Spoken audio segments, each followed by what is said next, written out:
nga elonga la kamwa ba frigo baloba ba timba. Otimba na quoi? Et jusqu'à présent vous allez 100% esclaves. Yo le timba na nini? Hein? Ko timba ezali faut timba nde na molimo mon esprit. Hein? Et spirituellement, je veux dire faut en indépendance spirituelle pour timba. Yo mto tanga mbula pendant Bible pendant 50 ans. Ozomona teke na kati ya Bible colonisation o ezalaki contre yo ezakuna na kati. Esclavage o ezalaki contre yo ezakuna na kati. Négrophobie o eza contre yo ezakuna na kati. Ozali komona ngote pendant 50 ans. Oza toujours chrétien. Tant ozalaki esclave ozalaki chrétien. Tant ozalaki colonisé ozalaki chrétien. Lelo tu ba fo indépendance oza chrétien. Mais ozolo botimba, otimba na rien. Hein? Ngala okamo. Pena mon africain belé au monde non. Amélie moi bière banini tout ça nous sommes indépendants. Toi tu es dépendant toi? Oza jamais indépendant. Le lorsque la troisième guerre mondiale éclaté dans le monde. Dans le monde ezali ba nation tu développé ba missile balistique intercontinental, ba développer ba bombe atomique. Yo zolo ba ke osé dépendant au bundalani. Bomoni te que depuis votre indépendance ata bendissé à armement. Bo salangote pas parce que vous êtes indépendant est interdit. Ba maître spirituel na bino ba chabino interdiction. Bazali ko chaba ba prix na bankite à sous-sol na bino. Bazali ko soit presque 80%. Bazali ko tiki la bino 20%. Ya biloko bazali ko exploiter, ya ba recherche à sous-sol. Yo lo yo dépendant au timba, motimba na façoni. Vous êtes toujours esclave. Hein?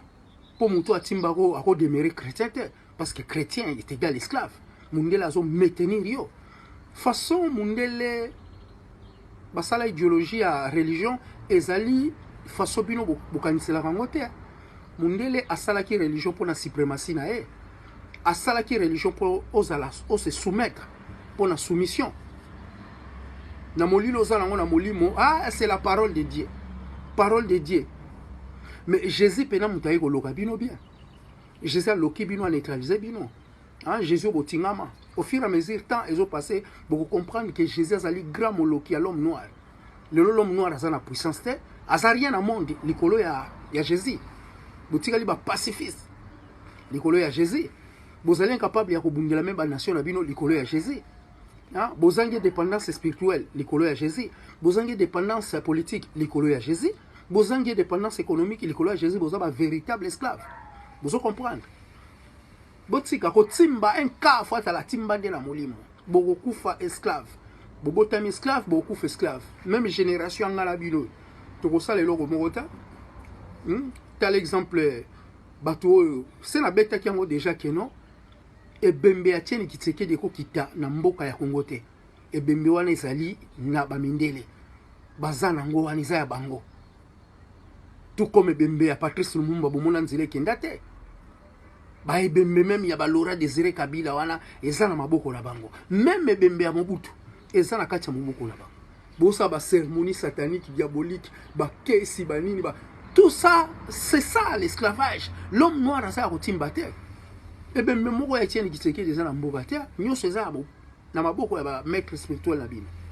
Boso potana na ba politique ya ba code noir ya ba mensonge, il y a que des mensonges. Moi je suis désolé bino botimba te. La politique à Côte d'Ivoire, il n'y a que des mensonges. Pendant 60 ans, à $1, à $1, il y a un qui t'a payé. Vous êtes capable de couper ça, le peuple, ou vous allez souffrir de la pauvreté extrême.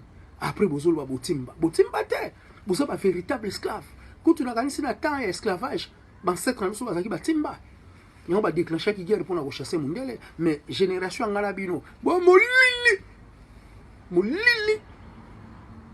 Toko risque extermination likolo na bino bomoni Congo nde bakanyang hein likolo ya Bible na ba religion oyo hein les églises du sommeil colonial les BBC peuple congolais monde bakangi Congo hein Congo eza ko kanga makasi Congo eza souci ya ba congolais pour l'instant nde tozabo Congo ezali na l'occupation solide batoto timba to timba ozoko lia nzoto ya Jésus lokola cannibale yo timba yo ozomela makila ozomela nzoto na makila lokola vampire wacho otimbata alors biso ba messager to poto libérer bino to fongola bino ba cerveau bozaka kana ba doute tozo beta ba ndule ya ba marque tout tozo beta ba message bozaka na ba doute Voilà pourquoi je dis toujours que l'esclave reste esclave.